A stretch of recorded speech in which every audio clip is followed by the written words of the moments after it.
Bismillahirrahmanirrahim. Alhamdulillahilladzi ja'alal alamati liqabulil a'mal liyakunal abdu ala basiratin bil ahwal. Ashhadu an la ilaha illallah wahdahu la syarika lahu bizzati was sifati wal af'al. Wa ashhadu anna sayyidana Muhammadan abduhu wa rasuluhul makhsus bi asyrafi maqamatil irsal. Allahumma salli wa sallim ala sayyidina wa maulana Muhammadin khairir rijal wa ala alihi wa sahbihi wa dhurriyyatihi wa atba'ihi ila yaumil hisabi was su'al. Amma ba'du. Yang kita hormati dan kita cintai para habaib dan para ulama, muhibbin, hadirin hadirat rahimakumullah. Alhamdulillah, puji syukur kehadirat Allah Subhanahu wa ta'ala yang pada malam ini kembali mengumpulkan kita bersama-sama di majlis yang penuh berkah dan rahmah ini. Kemudian salawat dan salam kita haturkan kepada junjungan kita Nabi besar Muhammad sallallahu alaihi wasallam dan kepada seluruh keluarga, para sahabat, zuriat dan pengikut beliau sampai hari kiamat nanti. Para muhibbin rahimakumullah, al-hikmatus sab'un minal hikamil ata'iyyah. Qala al-imam Ahmad ibn Athaillah As-Sakandari rahimahullah, nafa'ana bi'ulumih. Hikmah yang ke-70 dari Al-Hikam, berkata pengarang Imam Ahmad bin Athaillah As-Sakandari rahimahullah wa nafa'ana bi'ulumi. Man wajada samarata amalihi ajila fahuwa dalilun ala wujudil qabul ajila, yang artinya barang siapa yang mendapati buah amal ibadahnya di alam dunia ini, maka itu adalah petunjuk, maka itu adalah alamat atas adanya penerimaan Allah di akhirat kelak. Siapa yang merasakan buah amal ibadah di dalam dunia ini, maka itu adalah tanda amal ibadah tersebut diterima oleh Allah di akhirat kelak. Itulah kurang lebih terjemah daripada hikmah yang ke-70 ini. Min samaratil amalil mardi al-maqbuli indallahi ta'ala wujdanul halawah fihi wan na'imi bihi. Setengah atau sebahagian buah amal ibadah yang diridai dan diterima di sisi Allah, adanya manis pada amal itu dan kenikmatan dengan amal itu.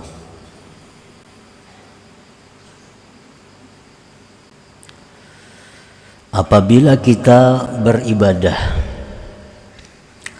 lalu di dalam melaksanakan ibadah itu ada suatu kelezatan, ada suatu kenikmatan rohani, maka itu tanda bahwa ibadah yang kita lakukan itu diterima oleh Allah Subhanahu wa ta'ala. Pawujudul halawati wan na'imi indal amal dalilun ala qabulihi indallah wal jaza' bil akhirah. Adanya kemanisan, adanya kenikmatan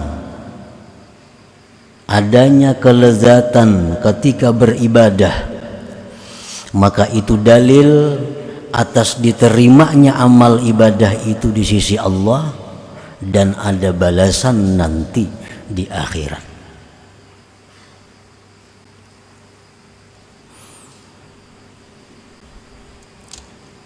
Wa dalilu wujudi hadhil halawati an-nashatu bin nuhudi ilaih wal mudawamatu alaih. Dan dalil adanya ini kelezatan ibadah, rajin pada bangkit kepada ibadah dan mengekali atas amal ibadah itu. Nah, para muhibbin rahimakumullah, jadi apabila kita sembahyang, di dalam sembahyang itu ada satu kenikmatan rohani, ada satu kelezatan, ada suatu ketentraman jiwa, maka itu adalah tanda sembahyang kita itu diterima oleh Allah Subhanahu wa ta'ala. Tandanya lezat ibadah, tandanya nikmat beribadah, rajin dan mengekali. Apakah ibadah itu nikmat atau lezat? Kalau kita rajin mengekali berarti itu nikmat. Nah, bila mana kita kadang mengekali atau kita berlambat-lambat, apalagi balang kambingan, satu bukti bahwa ibadah itu tidak lezat baginya. Satu bukti bahwa ibadah itu kada ada nikmat baginya. Apabila ibadah itu kita kerjakan dengan beban, ibadah itu kita kerjakan dengan terpaksa, itu satu tanda bahwa ibadah kita tidak diterima di sisi Allah Subhanahu wa ta'ala. Nah, para muhibbin rahimakumullah, kelezatan atau kenikmatan ibadah itu sifatnya adalah ruhani, sifatnya ruhani, bukan jasmani. Nah, di dalam diri seorang manusia itu ada jasmani, ada ruhani, dan masing-masing dua tersebut menyatu dalam diri manusia. Kelezatan jasmani, kelezatan ruhani itu berbeda-beda. Lezatnya teh manis, lezatnya kuah sup, itu hanya bisa dirasakan oleh jasmani. Sedangkan kelezatan ibadah, lezatnya berzikir, nikmatnya membaca salawat, itu adalah dirasakan hanya oleh rohani seseorang. Nah, para muhibbin rahimakumullah, apabila kita beribadah, apabila kita berzikir, tapi tidak ada rasa nikmat, tidak ada rasa lezat, nah itu perlu kita periksa, perlu kita teliti keadaan rohani kita, perlu kita cek kesehatan rohani kita. Membaca zikir 1000 kada ada nikmatnya, kada ada nyamannya. Membaca Quran kada ada nikmatnya. Sembahyang kada ada nikmatnya. Nah, ini kalau demikian halnya, satu bukti bahwa ibadah-ibadah itu tidak diterima di sisi Allah. Tidak diterima di sisi Allah. Nah, maka semestinya kita segera untuk meneliti, segera untuk mencari sebab kenapa rohani ini tidak lezat dengan ibadah itu. Mestinya rohani ini nikmat begitu kita ucapkan la ilaha illallah. Mestinya rohani itu nikmat begitu kita ucapkan la haula wala quwata illa billah. Mestinya rohani itu nikmat begitu kita membaca surat Fatihah. Mestinya roh kita ini sehat, nikmat, lezat waktu kita sujud menghadap Allah. Tetapi nyatanya tidak demikian. Kita baca la ilaha illallah biasa-biasa, kita baca salawat biasa-biasa, kada ada rasa nyaman. Nah, bukti bahwa itu tidak diterima oleh Allah. Apabila ini berlanjut ada pada kita, maka kita di akhirat tidak akan mendapatkan balasan dari ibadah itu. Tidak akan mendapat balasan ibadah itu. Nah, oleh karena itu para muhibbin rahimakumullah, kita periksalah diri kita. Pasti ada sesuatu yang menyebabkan roh kita ini tidak lezat dengan ibadah itu. Pasti ada sesuatu yang menyebabkan rohani kita tidak nikmat dengan zikir. Umpamanya kita disurungi, orang wadai nang manis, menyutihnya manis. Nah, kita makan pahit. Menyutih nang manis tuh kita minum pahit. Anja orangnya sudah kegulai 2 sendok tadi. Itu wadai kuhilam, wadai nang paling manis sudah. Rasai pahit. Coba pangikam rasai nang saya kong kawan nih, manis bener aja nang saya kong. Nang saya kong rasai manis juga. Kenapa seorang pahit? Nah, ini perlu diperiksa. Jasmani kita nih kenapa? Gula nang mestinya manis, kenapa liur kita pahit? Oh, barangkali kita sedang kena penyakit malaria. Orang meriap dingin tuh garing, surungin apa aja kada nyaman, liur ya tuh pahit. Nah, ini pertanda bahwa jasmani ini ada gangguan. Jasmani ini ada kada sihat. Sehingga nang mestinya nikmat jadi pahit. Nah, ini banyak dokter-dokternya, banyak tabib-tabibnya, banyak obat-obatnya. Anak dokter ini kayak apa cara mengobati supaya nang manis tuh manis, nang masin tuh masin. Nah, itu dokter akan segera mengobati. Akhirnya sehat, normal. Nah, makan wadai nyaman, tuh sigar sudah orangnya tuh. Minum banyu manis sudah, nah sigar orangnya. Semalam saraba pahit. Nah, berarti jasmani orang ini sakit. Nah, ruhani pun demikian. Beribadah mestinya nyaman, kenapa kada nyaman? Berzikir mestinya nikmat, kenapa kada nikmat? Berarti rohani kita ini ada gangguan, ada penyakit. Nah, mesti itu kita cari. Mesti kita cari. Sujud dalam sembahyang itu puncak kenikmatan dalam ibadah. Karena waktu sujud itu keadaan kita sangat dekat kepada Allah Subhanahu wa taala. Mestinya sujud itu sangat nikmat.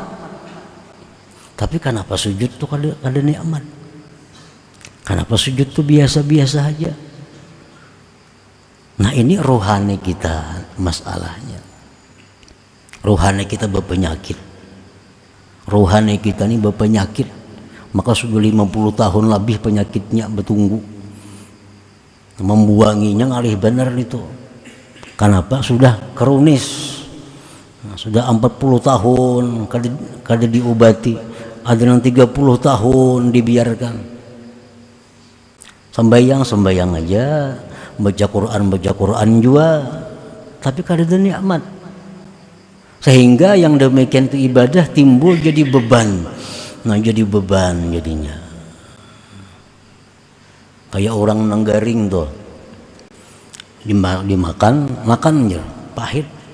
Kita bilang kada makan kita bakurus awak. Mau mati, tak paksa makan disuapi.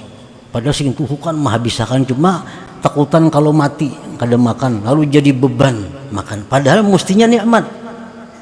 Nah, kayak itu juga orang-orang yang rohani sakit ini mestinya ibadah itu nikmat tapi jadi beban. Ketakutan kada sembahyang kena aku ke neraka. mun aku takutan aku kada sembahyang kayaknya disiksa, kalau aku kada sembahyang kayaknya aku bisa bangkrut. Nah lalu sembahyangnya jadi beban lawan dirinya, lalu kada ada kenikmatan lagi. Nah para muhibbin rahimakumullah, nah apabila melakukan ibadah dan tidak dirasakan nikmatnya ibadah, tidak dirasakan nyamannya ibadah, itu berarti rohani kita sakit. Apa-apa penyakit rohani yang menyebabkan ibadah itu susah, ibadah itu pahit. Oleh para ulama dijelaskan, antara lain penyakit rohani yang menyebabkan ibadah itu menjadi pahit adalah hubbud dunia. Nah, hubbud dunia, orang yang mencintai dunia, orang yang ingin hidupnya ini kaya, orang yang ingin hidupnya ini jaya, orang yang ingin hidupnya punya pangkat yang tinggi. Nah, hubbud dunia, apabila hubbud dunia ini ada dalam hati kita, maka selamanya ibadah tidak akan bisa nikmat. Itu menghalangi. Orang hubbud dunia pikirannya selalu materi, selalu dunia. Nah, sembahyang pun kada akan nikmat karena pikirannya dalam sembahyang adalah pikiran dunia. Nah, hubbud dunia itu bisa jadi sebab rohani sakit sehingga ibadah jadi sulit, ibadah jadi pahit, mestinya nikmat. Bisa juga penyakit rohani itu yang menyebabkan pahitnya ibadah yang mestinya nikmat adalah al-kibru, kesombongan. Kesombongan. Orang-orang yang sombong itu ditegah Allah untuk merasakan nikmatnya ibadah.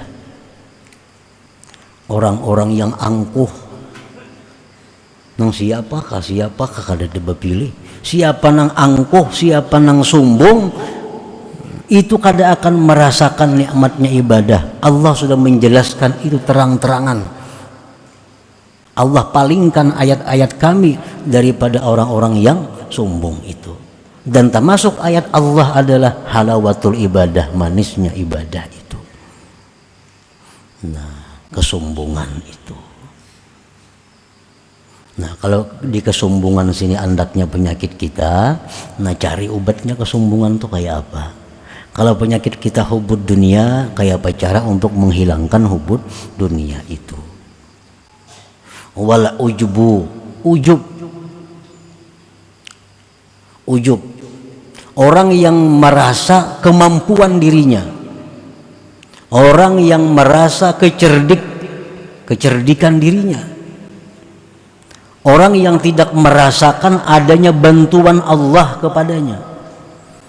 Ini keaku-akuan, ini kada merasa bahwa Allah menolong inya, ini kada merasa Allah memberi taufik inya, sehingga rasanya inya segala-galanya. Nah, orang seperti ini pun didinding, ditegah untuk merasakan manisnya ibadah.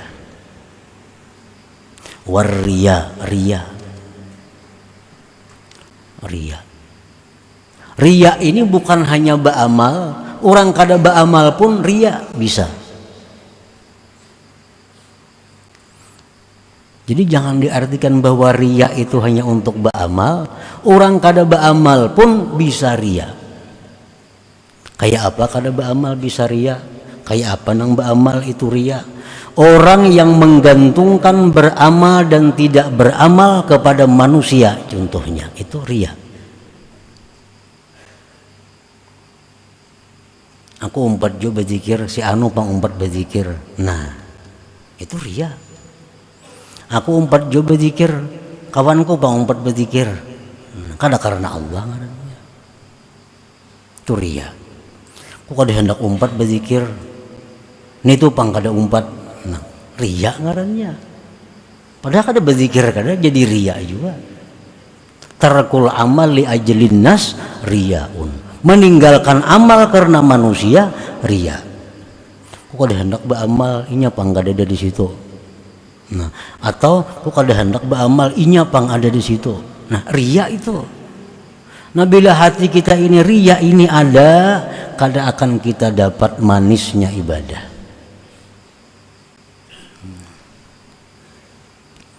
Wal hikdu, dendam. Di hati kita ini ada menyimpan kebencian kepada seorang hamba Allah, apalagi 2 orang, apalagi 3 orang. Dalam hati kita ada menyimpan kebencian kepada hamba Allah. Jelas orang ini kada akan dapat manisnya ibadah. Kenapa? Karena ruhaninya punya penyakit ini. Wa aklul haram, makan haram, sama juga. Nah, para muhibbin rahimakumullah. Jadi kalau kita hendak dapat manis ibadah dan hendak dapat nikmatnya ibadah supaya ibadah itu diterima oleh Allah, nah kita periksa ruhani kita. Adakah penyakit-penyakit tadi? Adakah hubud dunia? Oh, kok ada hubud dunia? Aku bercari gini kada. Tapi sombong, sama aja juga. Nah, orang masa salah semuaan. Orang kadang pintarnya semuaan.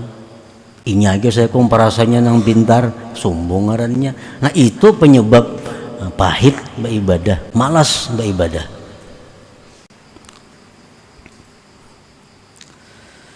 Nah, para muhibbin rahimakumullah. Jadi jangan hanya kita memperhatikan jasmani melulu. Sakit kepala anjap mencari obat, sakit gigi lakas mencari obat, sakit parut lakas mencari obat. Tapi sakit-sakit yang macam ini kenapa kada diobati? Padahal ini nang abadi, ini nang akan menanggung bahagia atau derita yang sepanjang masa. Nah, cari itu, cari dan obati, banyak aja obatnya asal mau mencari. Nah, hubud dunia hendak mencari obatnya, banyak obatnya asal mau mencari. Kalau mau pang datang ke rumah dokternya, cari. Nang ada sifat sombong dalam hati, lalu beribadah pahit, obati. Kayak apa supaya jangan sombong? Obatnya banyak. Tinggal hakun kadanya minum lagi. Tinggal mau kadanya minum obat itu. Nah, bila kita kada diriskan penyakit-penyakit ini, apapun yang kita kaji, siapapun yang kita kawani, kada bermanfaat. Mesti kitab datang di langit, mesti guru datang di langit, penyakit-penyakitnya kada dibuangi, kada ada manfaatnya. Karena itu pendinding, pencegah untuk manisnya ibadah tadi. Qala Abu Sulaiman Ad-Darani kullu amalin laysa lahu thawabun fid dunya laysa lahu jazaa'un fil akhirah. Fawujudul halawah alamatun ala thawab wal qabul al-muqtadi liwujudir ridha wal jaza'. Tiap-tiap amal ibadah tidak ada baginya pahala di dalam dunia, maka tidak ada baginya balasan di akhirat. Amal ibadah nih nang kada berpahala, di akhirat kada ada balasannya. Amal ibadah nang kada berpahala, di akhirat kada ada balasannya. Maka adanya kenikmatan ibadah, adanya kelezatan ibadah itu tanda pahala, tanda diterima, yang menuntut bagi adanya ridha Allah dan balasan Allah di akhirat kaina.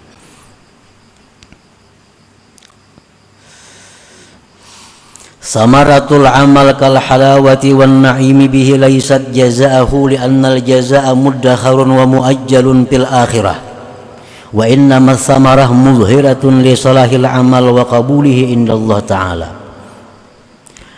Buah amal ibadah seperti nikmat, seperti nyaman beribadah, itu bukan balasan ibadah, bukan balasan ibadah. Karena balasan ibadah itu disimpan dan ditimpukkan di akhirat kaina. Jadi manisnya ibadah itu, nikmatnya ibadah itu bukan balasan ibadah itu. Itu hanya buah. Balasannya kena di akhirat. Nah, hanya saja buah itu menunjukkan bagi bagusnya amal dan diterimanya amal di sisi Allah Ta'ala. Kita berdoa lawan Tuhan, contohnya berdoa lawan Tuhan, minta ini, lalu kabul. Nah, kabul itu bukan balasan doa, itu hanya buahnya doa.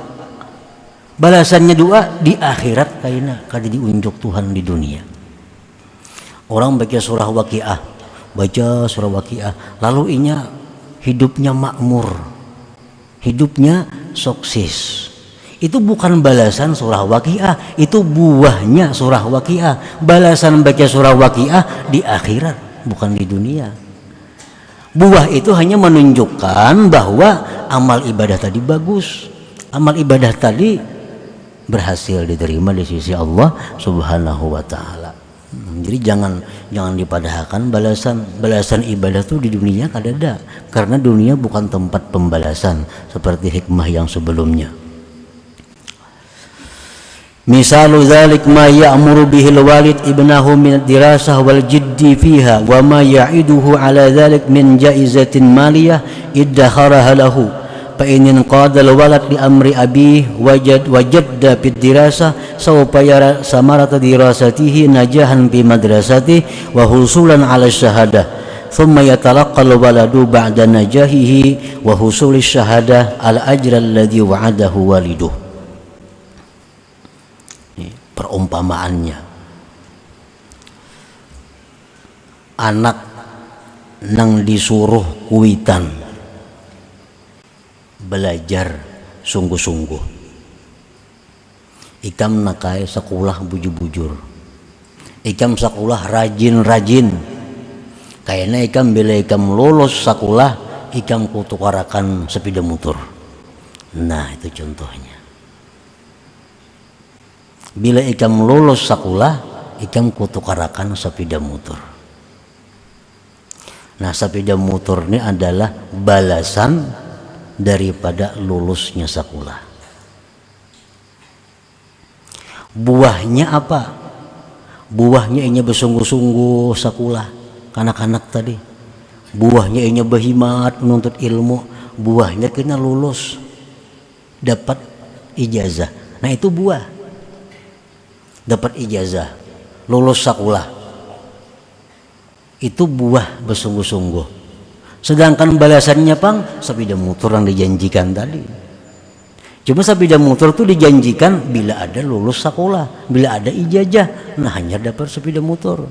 Nah, jadi balasan itu sepeda motor, ijazah pang itu buah daripada bersungguh-sungguh. Bukan ijazah itu pembalasan sekolah, kada. Nah, itu perbandingannya. Apabila Allah menyuruh kita beribadah, itu ada buahnya dalam dunia ini. Dan buah itu bukan balasan. Balasan kayaknya di akhirat, karena dunia bukan tempat pembalasan. Nah, para muhibbin rahimakumullah. Jadi kita beramal, baca salawat, nah, dengan nikmat, baca zikir dengan nyaman, lalu hidup kita jadi makmur. Nah, hidup kita jadi murah, rezeki luas, berkah. Itu buahnya. Karena buah ibadah itu manis, lezat. Buahnya ibadah itu hidup makmur. Buahnya ibadah itu hati tenang. Itu buah-buah ibadah yang menunjukkan bahwa ibadah kita bagus, diterima di sisi Allah. Nah, jadi itu jangan dianggap balasan. Balasan murni Allah akan berikan hanya di negeri akhirat. Fa idza wajada halawatal amal la yanbaghi ay yaqsida bi amali husulaha fa inna dzalik mimma yaqdahu fil ikhlas wa la yakun i'tina'uhu biha liyakuna mizanan li amalihi. Apabila dia beribadah ada manis, nah, ada nikmat beribadah,